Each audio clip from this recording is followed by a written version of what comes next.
Radhe Radhe everyone, my Pacific wall में आप सभी का स्वागत है। फ्रेंड्स, मकर संक्रांति आने वाली है और मकर संक्रांति को बहुत से नियम उठाए जाते हैं। कुछ नियम होते हैं जो हमें 365 दिन तक निभाने होते हैं। आज की वीडियो में हम देखेंगे कि तुलसा जी को सिंदूर लगाने का नियम हम 365 दिन कैसे निभा सकते हैं और तुलसा जी को बिंदी लगाने का नियम हम कैसे निभा सकते हैं। ये नियम हमें कैसे लेने हैं और इनका उद्यापन कैसे करना है। तो देखिए, मकर संक्रांति के दिन सुबह जल्दी उठकर स्नान आदि करने के बाद आप तुलसा जी के गमले को साफ कर लें। आप चाहें तो आप चौक लीप सकते हैं या रंगोली बना सकते हैं या आप सिर्फ कपड़े से साफ कर लें। इसके बाद हमें पूजा करनी है। तो सबसे पहले तो देखिए, हम स्वास्तिक बना लेंगे। तो यहाँ पर मैं आटे से स्वास्तिक बना रही हूँ।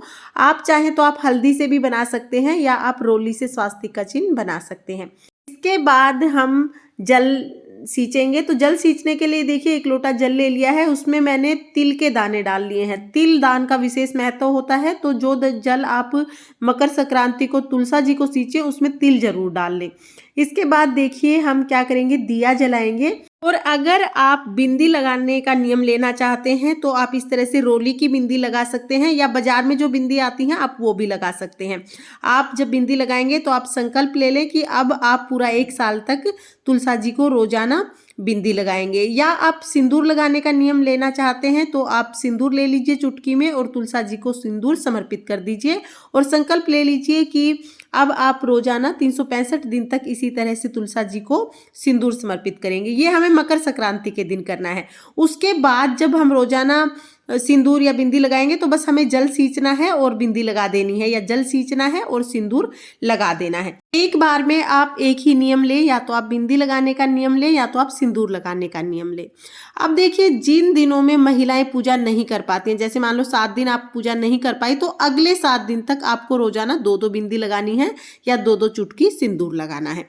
इस तरह से हम तुलसी जी को सिंदूर लगाने का नियम लेते हैं और तुलसी जी को बिंदी लगाने का नियम लेते हैं। पूरा 1 साल तक नियम निभाने के बाद हमें अगली मकर संक्रांति को इसका उद्यापन करना होता है। तो उद्यापन करने के लिए देखिए, हम तुलसा जी के लिए साड़ी ले लेंगे। पहले हम तुलसा जी को जल सींचेंगे, दिया जलाएंगे, उसके बाद साड़ी लेंगे। साड़ी ले सकते हैं या आप चुनरी ले सकते हैं, तो ये हम ले लेंगे। साथ ही हमें श्रृंगार का सामान लेना है। तो देखिए, अगर आप सिंदूर लगा रहे हैं 1 साल तक, अगर आपने सिंदूर लगाया है तो फिर आप चांदी की सिंदूरदानी ले लें, इसे सिंदूर से भर लें। और अगर आपने बिंदी लगाई है 1 साल तक तुलसा जी को, तो फिर आप सोने की छोटी सी बिंदी बनती है, ये 400-500 रुपए की बन जाएगी, ये ले लें और ये श्रृंगार का सामान आप तुलसा जी को समर्पित कर दें। के साथ साथ हमें शालिग्राम भगवान जी के लिए भी कपड़े लेने हैं। तो आप पैंट शर्ट का जोड़ा ले सकते हैं या कुर्ता पजामा, जो भी आपके पास कपड़े अवेलेबल हों आप वो ले लीजिए। तो शालिग्राम भगवान के लिए भी हमें यहाँ पर वस्त्र लेने हैं और साथ ही हम लोग दक्षिणा जरूर ले लेंगे। तो देखिए, 2 जगह पर हमें दक्षिणा लेनी है, तुलसी मैया के लिए और शालिग्राम भगवान के लिए।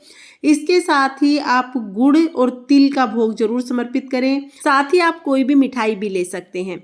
ये सभी चीजें हम तुलसी जी को समर्पित करेंगे। उसके बाद हम आरती करेंगे।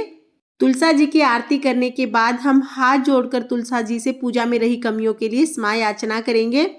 और देखिए, पूजा करने के बाद जो हमने ये सामान चढ़ाया है, ये सारा सामान हम दान कर देंगे।